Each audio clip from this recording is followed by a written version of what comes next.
At 9:17 hours on the morning of April 7, 1944, at an altitude just above 26,000 feet over southern Germany, a P-51 Mustang entered a flight condition its own training manuals explicitly warned against. The aircraft was inverted near the top of a zoom climb. Its airspeed was decaying through roughly 160 miles per hour. Its nose was below the horizon, but not in a dive. It was not completing a loop. It was not executing a split S. According to United States Army Air Force's fighter doctrine, this position represented a compound failure of energy management, altitude preservation, and tactical judgment. In most cases, it ended with loss of control. The German pilot observing the maneuver believed exactly that. From his perspective, the American fighter had made a fatal error. The Mustang had traded speed for altitude, reached the top of its climb, and then inverted. Every Luftwaffe training text agreed on the outcome. The American would bleed lift, lose energy, fall through the maneuver, and become an easy target. During recovery, that was the expected sequence. It did not occur. Instead, the Mustang rolled through the bottom of an arc that did not match any recognized combat reversal.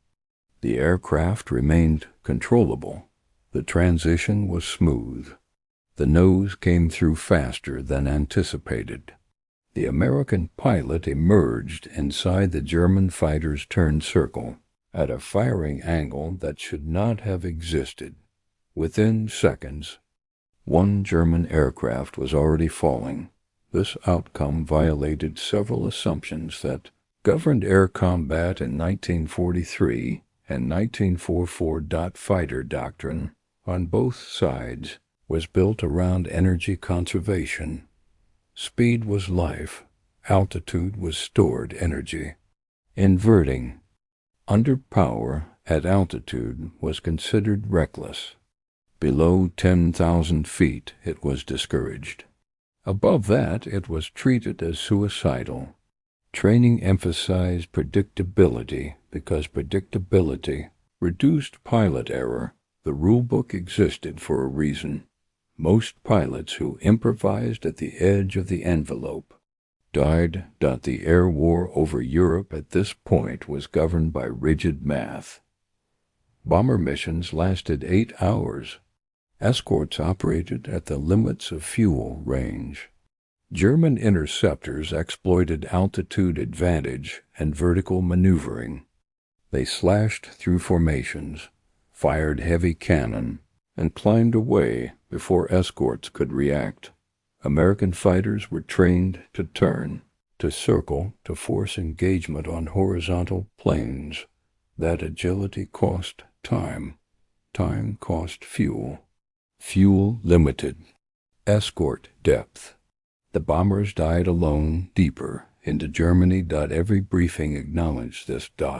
At Debden Airfield in Essex, pilots were not promised survival.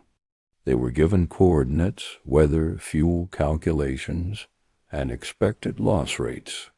The numbers rarely suggested more than 20 missions before being shot down or grounded. There were no heroics in the briefing huts. Only arithmetic. Yet among the pilots flying from Debden, one produced results that did not fit the pattern. His ammunition expenditure was lower than average. His fuel reserve on return was higher. His kill confirmations were often listed as probable rather than confirmed, because no one saw the enemy aircraft fall. The engagements happened too fast or too far from the bomber stream. Other pilots noticed. Some admired it. Others distrusted it. The operations officer asked questions. The pilot answered vaguely. He attributed outcomes to timing and luck. The explanation did not satisfy anyone. Buck did not repeat this consistently. The manuals did not explain it either. The engagement on April 7th would later be identified as the first fully documented combat use of what became known unofficially as a rolling reversal. At the time, it had no name. It existed only as a sequence of control inputs that exploited margins most pilots avoided. The aircraft involved was not modified. The P-51 Mustang was performing within its aerodynamic limits, but very close to them. The pilot was not relying on instinct or aggression. It was relying on calculation. Roll rate, stall speed, load limits, lift vector orientation during inversion. These were not concepts emphasized in combat training. Fighter instruction stressed. Discipline. Discipline produced predictability. Predictability reduced mistakes. Mistakes killed pilots. The problem was that predictability also allowed the enemy to plan. German pilots had adapted to escort patterns. They controlled when the fight began. American fighters reacted. That asymmetry defined the air war. What occurred above southern Germany on April 7th suggested a different approach. Not more speed, not more altitude, but altered geometry, by changing the axis of the fight at a moment when the enemy expected a conventional response. The American pilot compressed decision time beyond what training prepared the German to handle. This was not a dramatic innovation. It was a narrow one. A small space between established maneuvers. A region of the flight envelope acknowledged in engineering terms but avoided in combat practice. It required precision rather than aggression. Misjudgment resulted in immediate loss of control. The manuals called it unsafe. The physics did not disagree. They simply required exact execution. The maneuver worked not because it was aggressive, but because it violated expectation at the precise moment when expectation guided response. That morning over Germany, the difference between doctrine and reality became visible for the first time. According to every technical manual issued with the P-51 Mustang, what occurred that morning should not have worked. The guidance was explicit. At high altitude, inversion under power was to be avoided. Rolling the aircraft upside down while airspeed was decaying risked an accelerated stall. Lift would be reduced. Control surfaces would lose effectiveness. The aircraft would fall through the maneuver unpredictably, exposing its underside and locking the pilot into recovery rather than combat. These warnings were not theoretical. They were written in response to fatal accidents during training. Pilots who attempted aggressive reversals near the top of a climb often misjudged speed. Once the wing exceeded its critical angle of attack, recovery required altitude and time, neither of which existed in combat. The manual therefore simplified the rule. Do not invert. Do not hesitate near stall speed. Do not attempt geometry that cannot be flown cleanly by the average pilot. This doctrine existed to keep pilots alive. From an engineering perspective, the concern centered on energy loss. At altitude, air density was low. Control response was reduced. Rolling while slow bled energy rapidly. Any maneuver that combined roll, inversion, and descent introduced multiple variables simultaneously. Manuals assumed pilots would miscalculate at least one. Instructors reinforced this view. Training emphasized clean transitions. Loops were flown with sufficient entry speed. Split S maneuvers were performed only with adequate altitude. Rolling. Reversals were taught only at lower altitudes where recovery margins existed. At 26,000 feet, margin was thin. German doctrine mirrored these assumptions. Luftwaffe pilots were trained to exploit this predictability. They knew American escorts would not invert under power at the top of a climb. They expected Mustangs either to stall trying to follow or to level out and abandon pursuit. The German response to either was immediate and drilled.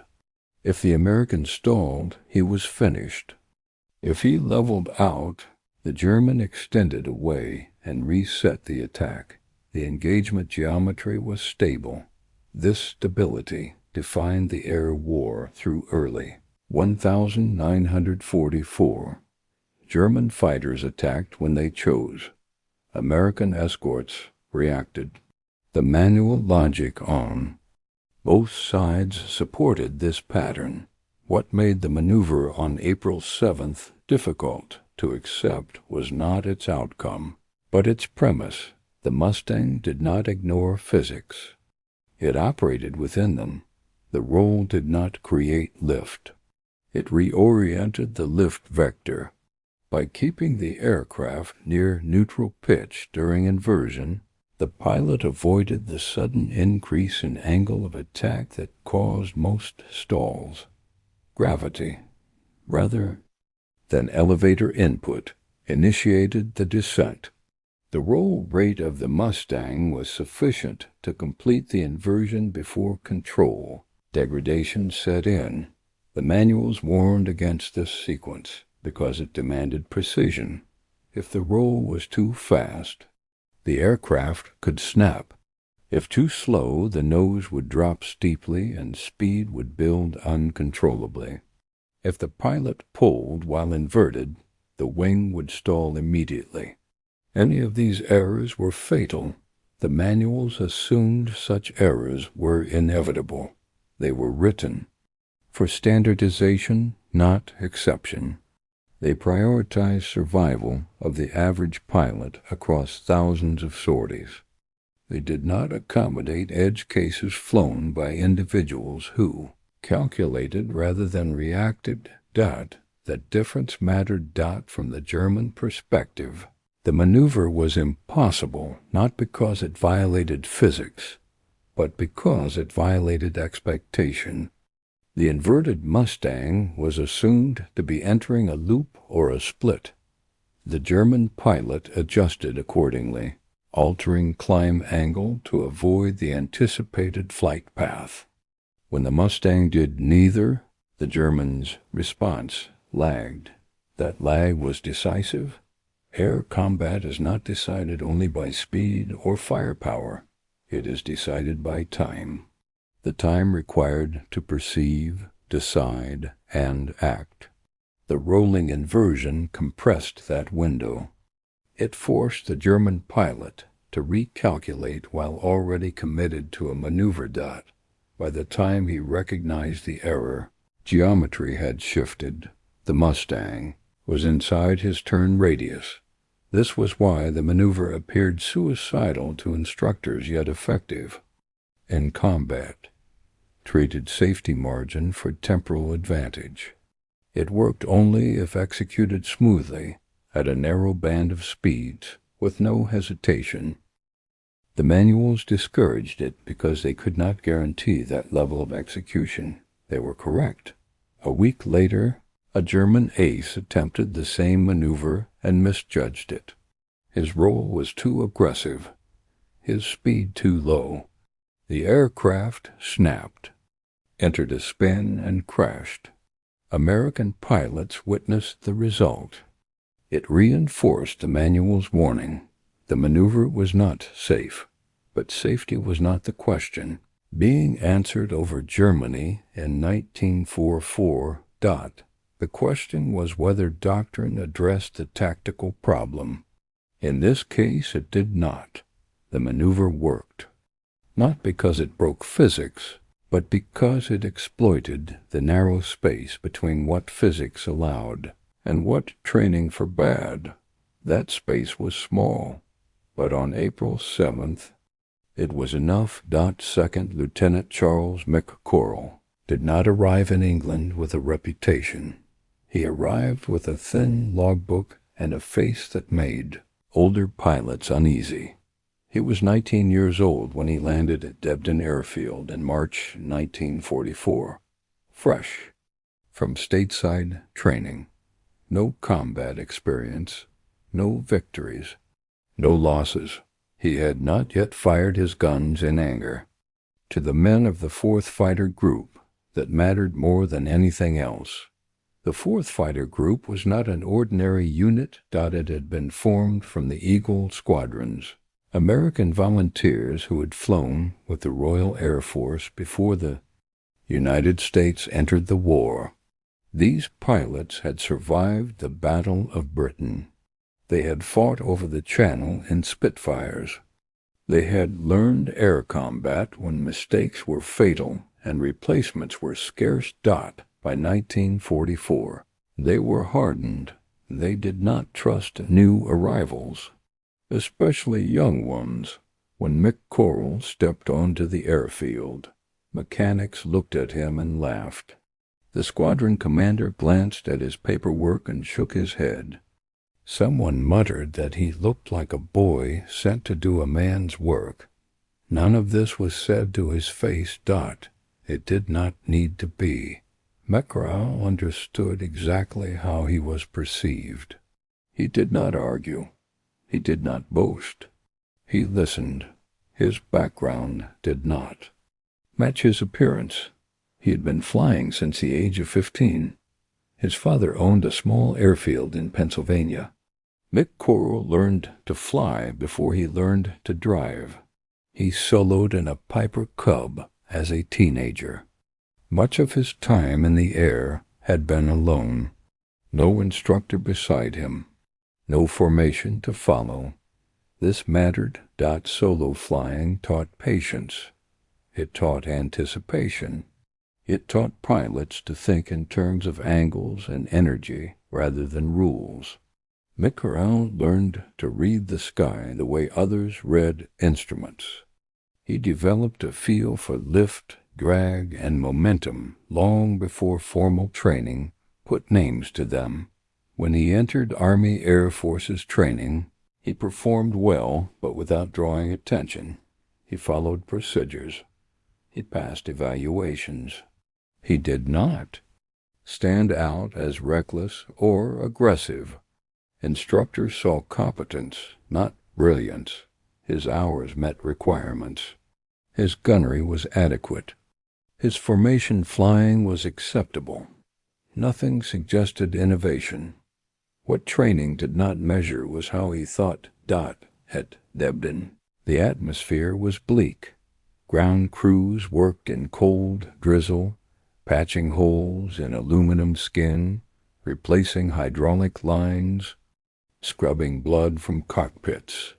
Engines started before dawn. Pilots checked guns, radios, oxygen. Conversations were brief. Casualties were frequent. The air war over Europe had become mechanical. Hundreds of bombers crossed into Germany each day. Hundreds of fighters rose to meet them. Loss rates were calculated, not guessed. Pilots understood the odds. They flew anyway. McCoral absorbed this quietly. He listened to debriefs. He listened to complaints about German tactics. He listened to frustration about escort limitations. He noticed patterns in what older pilots said and what they avoided saying.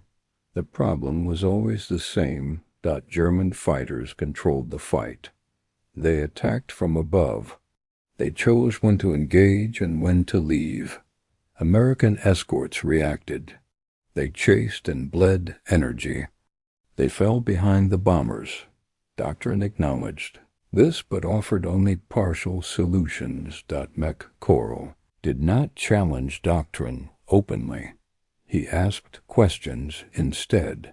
He wanted to know stall speeds at altitude, roll rates at different airspeeds, load limits during inversion. He studied the Mustang's characteristics not as a checklist, but as a system. How controls felt near the edge of the envelope, how quickly energy decayed, how the aircraft responded when gravity, rather than elevator, input, initiated motion. He sketched ideas in notebooks, nothing dramatic, just diagrams, angles, arcs, notes about speed and orientation. When he tried to explain these ideas, no one listened. Squadron leaders told him to stick to what worked. Other pilots joked that he was overthinking things. One remarked that if he tried such a maneuver, he would drive the aircraft straight into the channel. McCoral nodded and said nothing. This was not humility. It was calculation. He understood that untested ideas carried no weight in a unit that measured survival in weeks. He also understood that manuals were written for average pilots. They assumed average execution. They discouraged anything that depended on precision under stress. McCoral did not consider himself exceptional. He considered himself prepared. His first combat missions were uneventful. He flew escort. He stayed with his leader. He followed radio calls. He watched German fighters slash through formations and climb away. He observed how engagements unfolded and how they ended. After his fifth mission, he wrote a letter home. He did not describe fear or danger. He wrote about geometry, about how German pilots relied on predictable vertical attacks, about what they expected Americans to do in response. He noted what they did not expect, inversion under power at the top of a climb. He did not claim it would work. He wrote that it might. By early April 1944, McCoral was still unknown to most of the squadron. Just another replacement. Young, untested, likely temporary. Nothing in his record suggested what would happen next. At 6 o'clock hours on April 7th, 1944, the briefing room at Debden Airfield was quiet in the way only combat units become quiet. No one asked questions. The mission was routine in description and lethal in expectation. A deep bomber escort toward Munich. Clear skies, calm winds, high visibility. German resistance expected to be heavy. The intelligence officer pointed to a map marked with red circles. Each circle represented a known Luftwaffe airfield. The bomber stream would pass within range of several of them. Interceptors would be waiting. The Mustangs were assigned high cover. Their task was simple in language and unforgiving in practice. Stay with the bombers, break up attacks. Do not chase. Second Lieutenant Charles McCoral suited up without comment. Parachute harness, life vest, gloves, leather jacket. He walked to his assigned aircraft, a P-51B with identification letters painted on the fuselage. The crew chief ran through the aircraft's condition. Minor quirks, throttle stiffness at high RPM, radio temperamental, guns bored at 300 yards. McCoral acknowledged each point and climbed into the cockpit. The Merlin engine started. Cleanly. Gauges came up green. The aircraft shook as power increased. 30 Mustangs lifted into the gray English morning in pairs, assembling over the channel before turning east. The formation climbed steadily. Oxygen masks went on. The temperature dropped. The bomber stream appeared ahead, a long line of B-17S. and B-24s reflecting sunlight at altitude dot, somewhere over Belgium. McCoral's flight leader reported engine trouble and turned back toward England. He ordered McCoral to link up with another element. The formation was already stretched thin. By the time McCoral attempted to rejoin, the other Mustangs had moved ahead.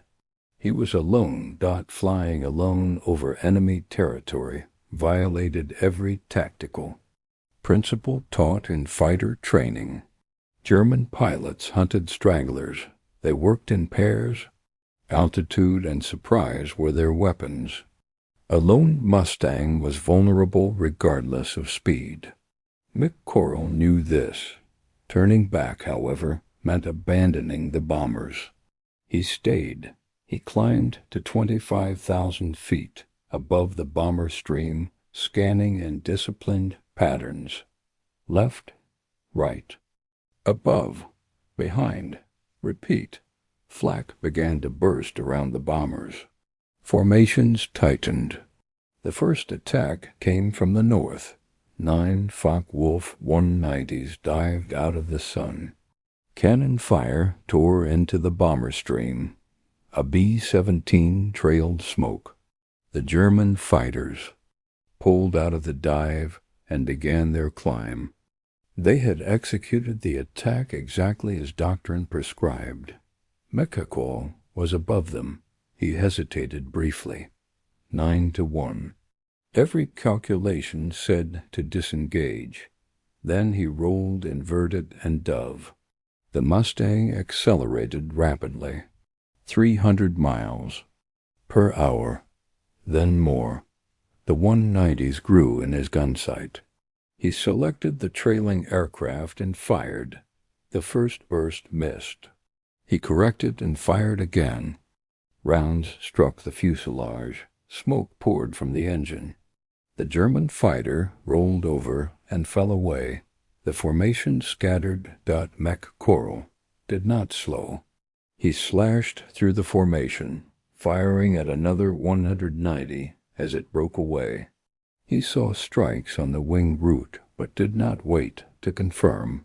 He pulled hard, G-forces narrowing his vision, then climbed again. One German came head-on. A classic tactic meant to force a break.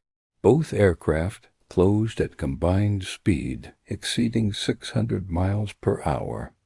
Neither pilot flinched. At the last moment the German broke left. McCoral broke right. They passed with wing tips separated by less than 20 feet. Another 190 appeared on his tail. McCoral pulled into a climbing spiral. The Merlin engine gave the Mustang an advantage at altitude. The 190 struggled, losing speed. At the top of the spiral, McCoral rolled inverted. The maneuver was smooth. No hesitation. He held the stick, neutral, and let gravity pull the nose through. He was not looping. He was not diving vertically. He was changing geometry faster than the German could respond. The 190 stalled, trying to follow. McCoral rolled upright, pulled into the descent, and fired. The right wing of the German aircraft disintegrated. The fighter rolled inverted and disappeared into cloud. 4 down. The remaining Germans adapted. They stopped turning. They began hit and run attacks. One dove in, fired, and zoomed away. Another attacked from a different angle, forcing McCoral to choose. It was textbook Doctrine. McCoral did not chase. He stayed near the bombers. Eventually, the Germans had to commit. One 190 lined up on a straggling B-17. McCoral cut across its path and fired from a steep deflection angle. The burst struck the engine. The 190 broke away trailing smoke. McCoral followed and fired again. The pilot bailed out. 5 down. the remaining. Fighters regrouped and broke off. The bombers were past the target and turning for home. The engagement was over. McCoral checked his gauges. Ammunition nearly gone. Fuel below a quarter tank. He was deep inside Germany, alone. He turned west and began the long flight home. The return flight was quiet in a way that unsettled him more than combat. The sky that had been crowded with aircraft minutes earlier was empty. The bomber stream had already moved ahead, escorted by other fighters. McCoral flew alone, listening to the steady sound of the Merlin engine and watching the fuel gauge sink toward its lower markings. He descended to around 15,000 feet to conserve fuel. Below him the German countryside passed in muted colors. Rivers, towns, rail lines. Nothing moved. For long stretches the radio carried only distant, fragmented chatter. No one called his name. For all he knew, he was the only Mustang that had come through intact. Crossing back into Allied airspace over France, he finally heard a familiar voice. His flight leader had made it back to England and was coordinating the return of scattered aircraft. McCoral reported his position. He was asked if he was damaged. He said no. He was asked how many enemy aircraft he had engaged. He hesitated, then answered honestly. 9. There was a pause on the radio. Then came the next question. How many did he claim? McCoral said 4 confirmed, possibly 5. The response was brief. Get back to Debden and land before you run out of fuel. He crossed the English coast with the fuel warning light glowing. Clouds hung low over the airfield. The runway was wet and dark in the afternoon light. He lowered the landing gear, dropped the flaps, and brought the Mustang in smoothly. The aircraft rolled to a stop on the hard stand. He shut down the engine and climbed out. The crew chief was waiting. He walked around the aircraft slowly, inspecting the skin. No visible bullet holes, no structural damage. He looked up at McCoral and asked if he had seen any action. McCoral said he had. The crew chief opened the gun bays and counted the empty shell casings scattered inside. More than 1,000 rounds expended. He whistled softly. The debrief took place in a small office that smelled of coffee and cigarette smoke. The intelligence officer asked for times, altitudes, headings, and sequences. McCoral answered carefully. He described the engagement, the number of enemy aircraft, the attacks on the bombers, and the results as he understood them.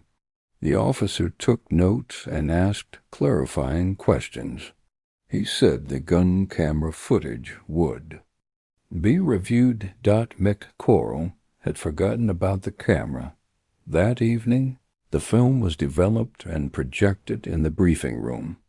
Pilots and ground crew crowded around the screen. The footage showed the engagement clearly. The first Focke-Wulf breaking apart under fire, another diving away trailing smoke, a third tumbling out of control, a wing separating from a fourth, a pilot bailing out. The room was silent as the film ended. Then someone began to clap. Others joined. It was not celebration. It was recognition. Word spread quickly through the group. Some pilots were curious. Others were uneasy. A few were openly hostile. One captain argued in the ready room that McCoral was going to get someone killed. He said tricks did not win wars. Discipline and formation tactics did. McCoral did not argue back. He asked a single question. How many bombers had that captain's formation lost the previous week? The question went unanswered. A week later, the consequences of imitation became clear. A German ace attempted the same maneuver against an American formation. He rolled inverted at the top of a climb and tried to drop through into a firing position. He misjudged the speed. The roll was too aggressive. The aircraft snapped, entered a spin, and crashed into a forest in Bavaria. American pilots witnessed it. Some were horrified. Others were unsettled. The maneuver was not only dangerous to perform, it was dangerous to fight against. It disrupted assumptions. It altered timing. Pilots who expected a loop or a dive found themselves reacting to something in between. That reaction delay was often enough. McCoral was called into the squadron commander's office. The commander was direct. The maneuver was not sanctioned. It was not in the manual. It was unsafe. It could get people killed. McCoral listened. He was asked if he understood. He said he did. He was not grounded. Before dismissing him, the commander asked a different question. Could it be taught? Could it be standardized? Could average pilots execute it reliably? McCoral thought for a long time before answering. He said it required math, stall speed, roll rate, load limits. If you knew those precisely, it could be done. If you guessed, you died. The commander wrote something down and dismissed him. McCoral left unsure whether he had been reprimanded or quietly recruited. 2 months later, an unofficial training syllabus appeared, typed on thin paper, distributed quietly to a handful of experienced pilots. It described a high-speed rolling reversal with an inverted transition. No name, only geometry, speeds, angles, and warnings. McCoral's name was not on it. His diagrams were. The final accounting of the engagement took place without ceremony. The claims were reviewed through the standard confirmation process. Gun, camera. Footage was matched with witness reports. Bomber crew statements were compared with fighter observations. German loss records, examined later in the war, aligned closely with the times and locations McCoral had reported. The final tally credited him with 5 confirmed aerial victories. The paperwork moved slowly. There was no rush to publicize the result. The Army Air Forces did not promote individual actions that could not be replicated safely across the force. McCoral's engagement presented a problem. It was undeniably effective. It was also undeniably dangerous. From an institutional standpoint, that mattered more than the outcome. No official doctrine was changed. The P-51 manuals were not revised to include the maneuver. Training films continued to warn against inversion. Near stall speed at altitude. Instructors emphasized discipline, energy management, and predictability. The reasons were unchanged. Most pilots did not possess the precision required to execute the maneuver consistently. Encouraging it broadly would increase losses. The decision was deliberate. Military doctrine is built for probability, not exception. It favors what works. Most of the time, for most people, what McCoral had done worked because he executed it exactly. A small error would have been fatal. The margin was too narrow to institutionalize. Instead, the maneuver remained unofficial. Among a small group of experienced pilots, the idea circulated quietly. Diagrams were shared. Conversations happened late, away from formal instruction. The emphasis was always the same. This was not a trick. It was not improvisation. It was geometry, and it required restraint as much as aggression. Most pilots chose not to attempt it. They were correct to do so. McCoral continued flying missions. He did not repeat the same engagement. He did not chase personal victories. His later sorties were conventional. He stayed with the bombers. He flew formation. He survived. That mattered more than anything else. When he completed his tour, there was no farewell speech. He left England. Quietly as he had arrived, younger pilots replaced him. The war continued. Losses mounted and declined with changes in escort coverage, tactics, and sheer numerical advantage. By late 1944, the air war had shifted decisively. Long-range escorts were present deep into Germany. German fuel shortages grounded experienced pilots. Training quality declined. Engagements became less frequent and less coordinated. The conditions that had made McCoral's maneuver necessary were fading. The moment passed. After the war, McCoral returned to civilian life. He did not write a memoir. He did not lecture on tactics. His service record listed his victories and decorations without emphasis. The engagement on April 7th appeared as one line among many. It remained what the institution treated it as. An exception. From a historical perspective, its significance lies not in imitation, but in contrast. It highlights the gap between doctrine and reality at a specific moment in the war. Doctrine sought safety and consistency. Reality demanded adaptation under pressure. McCoral did not reject doctrine. He stepped briefly outside it, then returned. That distinction matters. The air war over Europe was not won by singular maneuvers or individual brilliance. It was won by sustained pressure, industrial capacity, and overwhelming numbers. McCoral's engagement did not alter that trajectory. It illuminated a narrow edge within it. On one morning over southern Germany, a young pilot exploited a space between what training forbade and what physics allowed. The result was effective. It was also unrepeatable at scale. The system absorbed the outcome and moved on. The manuals remained. The formations flew. The war ended, and the maneuver that should not have worked remained what it always was: a brief deviation, recorded accurately, explained cautiously, and left exactly where it belonged.